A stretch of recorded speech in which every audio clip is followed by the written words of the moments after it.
No nació entre reyes ni fue criado en palacios. No se le conoce linaje, ni madre, ni padre, ni fecha de nacimiento.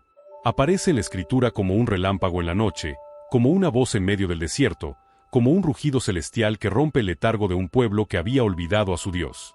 Su nombre, Elías, Eliyahu en hebreo, significa mi Dios es Yahvé, y su vida fue, en cada palabra y en cada acto, un eco ardiente de ese nombre. Cuando el Antiguo Testamento lo introduce por primera vez en el primer libro de los Reyes, 17:1, no hay presentación ni genealogía. Solo una declaración temblorosa ante el rey más impío de Israel.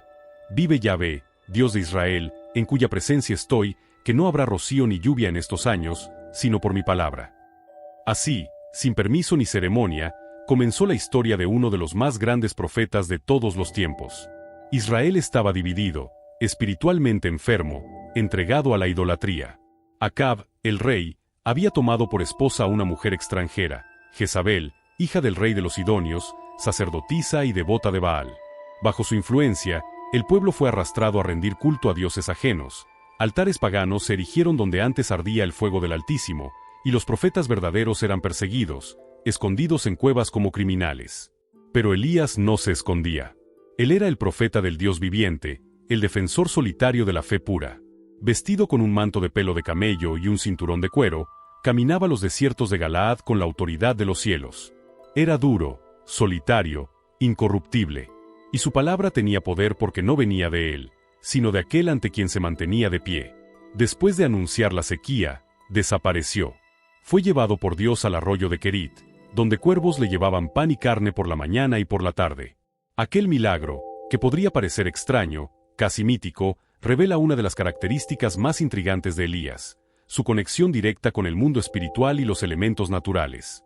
No era un profeta de multitudes, sino un hombre de comunión íntima con lo invisible. Cuando el arroyo se secó, fue enviado a Sarepta, en tierra de paganos, donde una viuda estaba a punto de morir de hambre. Elías pidió que ella le hiciera una torta con lo poco que le quedaba, y al obedecer, el aceite de su vasija y la harina de su tinaja nunca se agotaron. El milagro era doble: sustento físico y revelación espiritual.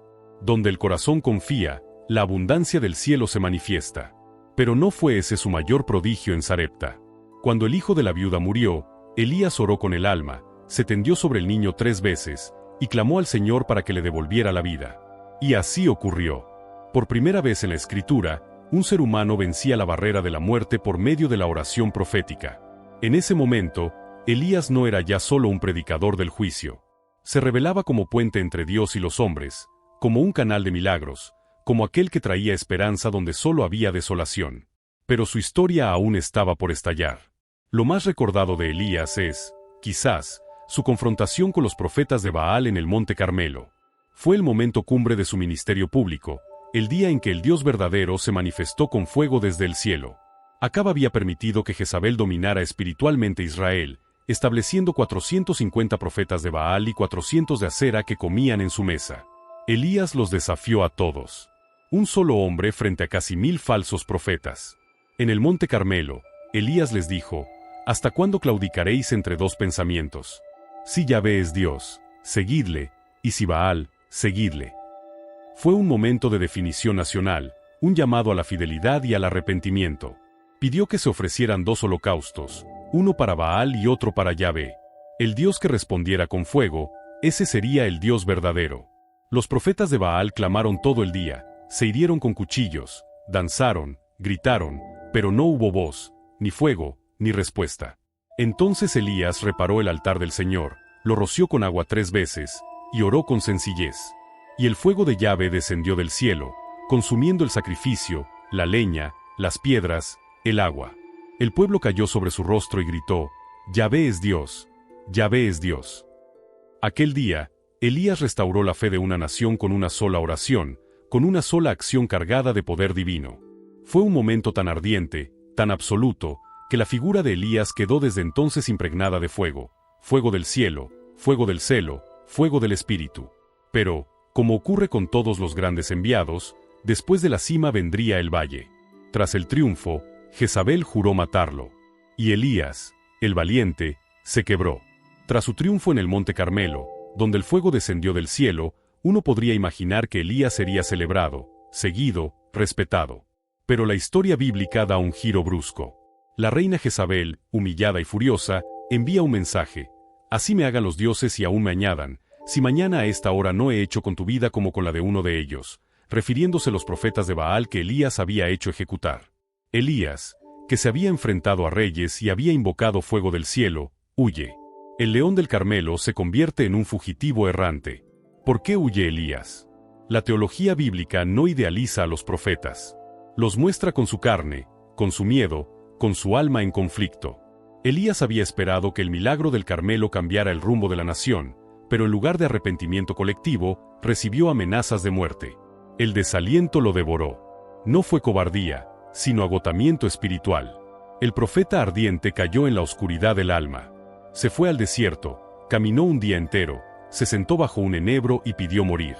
Su oración es conmovedora: basta ya, oh Yahvé, quítame la vida, pues no soy mejor que mis padres. En ese clamor se revela la humanidad de los grandes siervos. Elías estaba solo, decepcionado, quebrado. El fuego del Carmelo se había apagado dentro de él. El alma que desafiaba imperios ahora quería desaparecer. Pero Dios no lo abandonó. Un ángel lo tocó mientras dormía y le dijo: levántate y come. A su lado había pan cocido y una vasija de agua. Comió, durmió de nuevo, y el ángel volvió: levántate y come, porque largo camino te resta. Esa comida espiritual, pan del cielo, le dio fuerza para caminar 40 días y 40 noches hasta el monte Horeb, también conocido como Sinaí, el lugar donde Moisés vio la zarza ardiente y donde se entregó la ley. Elías regresaba a las raíces, al lugar de la revelación. Allí, se escondió en una cueva. Y allí, Dios lo interpeló: ¿qué haces aquí, Elías? La pregunta no es geográfica, es existencial. Dios no preguntaba por su ubicación física, sino por el estado de su alma. Elías responde con honestidad: he sentido un vivo celo por Yahvé, porque los hijos de Israel han abandonado tu pacto, han matado a tus profetas, y solo yo he quedado, y me buscan para quitarme la vida. En esas palabras está el dolor del profeta: sentirse solo, traicionado, inútil. Sentía que todo su esfuerzo había sido en vano, que nadie escuchaba, que su ministerio había fracasado. Entonces ocurre uno de los episodios más hermosos y profundos de toda la Biblia. Dios le dice que se coloque en la entrada de la cueva, porque va a pasar. Primero vino un gran viento que rompía los montes, luego un terremoto, después un fuego. Pero Dios no estaba en el viento, ni en el terremoto, ni en el fuego. Finalmente, vino un silbo apacible y delicado. Y allí estaba Dios. Esta revelación es teológicamente potente. Elías, el hombre del fuego, el profeta del trueno, el invocador de milagros, descubre que Dios no siempre actúa con estruendo, sino que se revela también en el silencio, en la quietud, en la voz interior. Elías, que había creído que la victoria de Dios era una explosión pública, aprende que muchas veces Dios obra en lo oculto, en lo invisible, en lo sutil. El mensaje era claro: su ministerio no había fracasado. Aunque no lo viera, Dios seguía obrando. No estaba solo. Aún quedaban 7,000 hombres que no habían doblado rodilla ante Baal. Y además, su tarea aún no había terminado. Dios lo comisiona de nuevo: ungirás a Hazael como rey de Siria, a Jehú como rey de Israel, y a Eliseo como profeta en tu lugar. No es el final. Es un nuevo comienzo, aunque diferente. Elías ya no caminaría solo. Ahora tendría un discípulo, un heredero, Eliseo, joven, fuerte, dispuesto a seguirle incluso hasta el fin del mundo. Elías lo encuentra arando con 12 yuntas de bueyes. Sin decir palabra, le echa encima su manto, un acto simbólico de elección profética. Y Eliseo, sin dudar, deja todo y le sigue. Desde ese momento, Elías comienza su última etapa: formar a su sucesor y prepararse para el misterio final de su vida. Lo extraordinario de la figura de Elías es que su vida misma es una parábola, de fuego y silencio, de soledad y propósito, de derrota humana y victoria divina. Elías es el profeta que toca la desesperanza pero escucha la voz que lo llama a seguir. Su historia aún no termina. La figura de Elías se va transformando en algo casi mítico conforme se acerca el final de su historia terrenal. Ya no es solo el profeta de fuego que desafía reyes, sino el sabio caminante que transfiere su espíritu, que deja herencia espiritual, que prepara el alma de otro para continuar la tarea. Eliseo, su discípulo, se convierte en la sombra fiel que no se separa de él, y es en esa última caminata juntos donde ocurre el evento más enigmático y sobrecogedor de la vida del profeta. Elías es llevado al cielo sin ver la muerte. Ambos parten de Gilgal, y Elías le dice a Eliseo: «Quédate aquí, porque Yahvé me ha enviado hasta Betel». Pero Eliseo le responde con una firmeza inquebrantable: «Vive Yahvé y vive tu alma, que no te dejaré». Esta escena se repite mientras caminan a Betel, luego a Jericó, y finalmente al Jordán. En cada ciudad, los hijos de los profetas, una especie de escuela profética, le salen al paso y le advierten a Eliseo: «Sabes que Yahvé quitará hoy a tu señor de sobre ti». Eliseo asiente con dolor: «Sí, lo sé, callad». Estas caminatas finales tienen un aire ceremonial, como si Elías estuviera recorriendo los lugares clave de la historia de Israel antes de su partida. Cada ciudad representa un momento simbólico: Gilgal, donde comenzó la conquista; Betel, lugar de revelación; Jericó, símbolo de victoria; el Jordán, frontera de lo imposible. Pero también son estaciones del alma, pruebas de perseverancia, lecciones para Eliseo. Al llegar al Jordán, Elías toma su manto, lo enrolla y golpea las aguas. El río se parte en dos, y ambos cruzan en seco, recordando el éxodo de Egipto, el paso milagroso que indica que lo sobrenatural aún acompaña a los hombres fieles. En ese momento, Elías pregunta a Eliseo: «Pide lo que quieras que haga por ti, antes que yo sea quitado de ti». Y Eliseo, sin vacilar, pide algo tremendo: «Te ruego que una doble porción de tu espíritu sea sobre mí». Este pedido no es una ambición carnal, sino una petición espiritual de legado. Eliseo no busca poder, sino capacidad para llevar adelante la misión con mayor intensidad. Elías le responde: «Cosa difícil has pedido, si me vieres cuando fuere quitado de ti, te será hecho así, si no, no». Y entonces ocurre el prodigio. Mientras iban andando y hablando, de pronto aparece un carro de fuego con caballos de fuego, que separa a los dos. Elías es arrebatado al cielo en un torbellino, mientras Eliseo clama: Padre mío, carro de Israel y su gente de a caballo». La imagen es apoteósica, profundamente simbólica. Elías no muere, no es enterrado, no se le da sepultura. Es tomado por Dios, cuerpo y alma, en una gloria que trasciende la comprensión humana. Solo Enoc antes de él había sido llevado sin ver la muerte, pero en el caso de Elías, el evento es más visible, más narrado, más majestuoso. El manto de Elías cae, y Eliseo lo recoge. Es más que una prenda. Es la unción transferida, la continuación del llamado. Eliseo vuelve y repite el milagro del Jordán, golpeando las aguas con el manto, que se abren de nuevo. Los hijos de los profetas lo observan y reconocen: el espíritu de Elías reposó sobre Eliseo. Este momento marca el fin del ministerio terrenal de Elías, pero no su desaparición del escenario bíblico. En realidad, Elías no se va del todo. En la literatura profética posterior, especialmente en Malaquías 4:5, Dios promete: «He aquí yo os envío el profeta Elías, antes que venga el día de Yahvé, grande y terrible». Desde entonces, el pueblo de Israel esperó el retorno de Elías como precursor del Mesías. Su figura se volvió aún más importante, símbolo de juicio, pero también de restauración. Los judíos dejaban una silla vacía para él en la Pascua, esperando su llegada. Su espíritu, según la tradición, guiaría a los corazones de los padres hacia los hijos, y de los hijos hacia los padres. Elías, que había sido fuego en la tierra, se convierte en puente entre los tiempos. Y luego, siglos más tarde, volvería a aparecer. La historia de Elías, aunque parezca culminar con su ascenso en el carro de fuego, en realidad no termina allí. Al contrario, su vida se convierte en una presencia recurrente a lo largo de la Escritura, como si el profeta ardiente hubiese trascendido el tiempo, manifestándose como símbolo y señal, como heraldo del cumplimiento de los tiempos y del misterio de la redención. Durante siglos, el pueblo de Israel esperó el regreso de Elías. No como una simple tradición, sino como una promesa viva contenida en las palabras del profeta Malaquías: «He aquí yo os envío al profeta Elías, antes que venga el día grande y terrible de Yahvé». Malaquías 4:5. Esta profecía no solo avivó la esperanza mesiánica, sino que convirtió a Elías en una figura escatológica, el que vendría antes del Mesías para preparar su camino. Y cuando finalmente, siglos después, la voz de uno clamando en el desierto resonó en las riberas del Jordán, los ojos del pueblo se volvieron hacia él con una pregunta antigua como el fuego: ¿Eres tú Elías? Aquel hombre era Juan el Bautista. Vestido como Elías, con manto de pelo y cinto de cuero, comía langostas y miel silvestre, y predicaba arrepentimiento con una vehemencia que evocaba al profeta del Carmelo.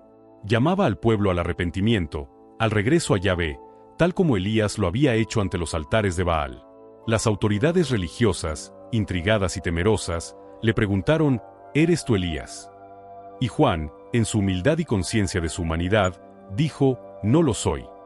Sin embargo, Jesús lo contradijo amorosamente. En Mateo 11:14, declaró: Y si queréis recibirlo, él es Elías, el que había de venir. Jesús no afirmaba una reencarnación literal, sino una identidad espiritual y profética. Juan no era Elías en carne, pero sí en espíritu y poder, como lo había anunciado el ángel a Zacarías en Lucas 1:17, irá delante de él con el espíritu y el poder de Elías. Esto nos revela una clave profunda del lenguaje profético. El espíritu profético no se ata a la carne, sino que se manifiesta a través de quienes se disponen a ser instrumentos. Juan fue Elías porque encarnó su mensaje, su fuego, su preparación del camino para el Señor. Pero aún hay más. Elías vuelve a aparecer de forma gloriosa y visible en uno de los momentos más místicos del Nuevo Testamento, la transfiguración de Jesús. En lo alto del monte, probablemente el Tabor, Jesús se transfigura ante 3 de sus discípulos, Pedro, Santiago y Juan. Su rostro brilla como el sol, su ropa se vuelve blanca como la luz, y de pronto aparecen a su lado Moisés y Elías, hablando con él. La escena es sobrecogedora. Moisés representa la ley, Elías representa a los profetas, y ambos conversan con Cristo, símbolo del cumplimiento perfecto de todo lo que la ley y los profetas anunciaron. Elías, que no conoció muerte, aparece en gloria. No es una visión cualquiera. Es una manifestación celestial, un testimonio visual de que Jesús es el centro de toda la historia de salvación. Pedro, abrumado, ofrece hacer 3 tabernáculos, uno para cada uno. Pero entonces una voz desde la nube dice: Este es mi Hijo amado, en quien tengo complacencia, a él oíd. Y al levantar los ojos, los discípulos ya no ven a Moisés ni a Elías, solo a Jesús. Este momento revela que, aunque Elías y Moisés son fundamentales, Jesús los trasciende. Elías, el profeta que ascendió al cielo, no fue el Redentor. Fue el anunciador. Su gloria fue reflejo. Cristo es el origen de esa gloria. Teológicamente, la presencia de Elías en la transfiguración es un puente entre ambos testamentos, una confirmación celestial de que las promesas no han sido olvidadas, y de que los profetas no hablaron en vano. Elías, testigo del fuego y del silencio, ahora contempla al fuego verdadero, al Logos encarnado. Pero la historia no acaba ahí. En la escatología cristiana, es decir, la teología del fin de los tiempos, Elías vuelve a asomar su figura. En Apocalipsis 11, se habla de 2 testigos que predicarán en los últimos días. Estos testigos tienen poder para cerrar el cielo, para que no llueva en los días de su profecía, y para convertir las aguas en sangre. Muchos estudiosos han visto en estas descripciones una alusión clara a Elías y Moisés, los 2 grandes milagrosos del Antiguo Testamento. Aunque el texto no los nombra directamente, la tradición cristiana los ha identificado como tales durante siglos. ¿Por qué Elías? Porque Elías no murió. Porque su historia quedó suspendida en el cielo. Porque su fuego no fue apagado, solo trasladado. Porque él representa la esperanza de una restauración final, de un pueblo que vuelve a escuchar a su Dios. Elías no murió. Esa sola afirmación estremece la conciencia. No porque signifique que esquivó la mortalidad física como un truco de leyenda, sino porque nos obliga a contemplar un misterio mayor, la permanencia del alma fiel, la continuidad de la voz divina más allá del tiempo y del polvo, el triunfo de la obediencia sobre la tumba. Cuando el carro de fuego lo arrebató al cielo, Elías dejó atrás no solo la tierra, sino también una dimensión de existencia que aún pesa sobre los que caminan con el alma cargada. Su ascenso no fue una evasión, sino una transformación. En él, la Biblia nos mostró que hay caminos que no terminan en sepulcros, sino que se abren como puertas a lo eterno. Elías, como Enoc antes que él, se convirtió en testigo vivo de la inmortalidad prometida. Desde entonces, su figura ha permanecido como símbolo de restauración, de fuego puro, de verdad inquebrantable en tiempos de idolatría, confusión y silencio, pero también como recordatorio del precio de ser fiel, del cansancio del justo, de la noche que visita incluso al corazón más fervoroso. La historia de Elías no es la de un superhombre, es la de un alma apasionada, frágil, que dudó, que quiso morir, que caminó solo por el desierto, pero que fue sostenido por el pan del cielo y por la voz apacible de Dios. Es la historia de todos los que han sentido que su vida no da fruto, que su misión ha fracasado, que su voz es un eco en el vacío. Y sin embargo, esa voz, cuando es pronunciada desde la fidelidad y el fuego interior, no se apaga nunca. La teología cristiana ha visto en Elías un arquetipo del profeta escatológico, del que viene antes del retorno glorioso del Mesías. Es por eso que el propio Jesús dijo que Elías vendría antes del día grande y terrible del Señor. En muchas interpretaciones, Elías representa a todos los que preparan el camino, a los que anuncian, denuncian, claman y finalmente desaparecen sin que su voz deje de sonar. Pero Elías también es espejo. Su historia nos revela la estructura profunda del alma humana enfrentada a la voluntad divina. Primero, el llamado, inesperado, ardiente, irrevocable. Elías aparece en la Escritura sin genealogía, sin preparación previa, solo con su nombre, Elías Tisbita. Dios lo llama, y él responde sin preguntas. Luego, la confrontación. Elías desafía al mundo de su tiempo, lleno de corrupción espiritual, de sincretismo, de líderes manipuladores y de un pueblo dividido. No se acomoda. No busca seguridad. Sube al monte, clama por fuego, restaura el altar caído. Después, la oscuridad, cuando no ve el fruto, cuando la amenaza lo silencia, cuando el alma se agota. Ahí, en la cueva del Horeb, Elías representa a todos los que han servido con amor y ya no encuentran fuerzas. Y ahí, en el susurro, Dios le responde. Y finalmente, la glorificación, no como premio a la perfección, sino como confirmación de su entrega. Elías sube al cielo porque ya no pertenece solo a la tierra. Es llamado porque ha terminado su parte. Su legado continúa en Eliseo, en Juan el Bautista, en la Transfiguración y en las conciencias de todos los que aún luchan por ser fieles cuando todo parece en contra. Elías es también una esperanza. En él vemos que no todo acaba en muerte, que el cuerpo no es el límite, que la vida no se mide solo en años ni en resultados. Que hay hombres y mujeres que son tomados por Dios porque su espíritu ha alcanzado una comunión tan profunda con el cielo que la tierra ya no los retiene. En el fondo, Elías sigue hablándonos. Habla a los profetas silenciosos de hoy, a los corazones ardientes que no son comprendidos. Habla a los que caminan por desiertos interiores, sintiendo que nadie los escucha. Habla a los que esperan que Dios se manifieste con terremotos y fuegos, pero descubren que Él también se oculta en la brisa. Elías nos recuerda que la fidelidad no siempre tiene recompensa visible, que la victoria espiritual puede parecer derrota ante los ojos del mundo, pero es gloriosa ante los ojos de Dios. Y sobre todo, Elías nos grita, con voz de trueno y de ternura, que aun cuando el alma caiga bajo el enebro del cansancio, el cielo envía pan, el cielo da agua, el cielo no olvida. Y así, mientras el mundo gira, mientras las naciones se tambalean, mientras los fuegos falsos arden en altares de idolatría moderna, Elías sigue vivo.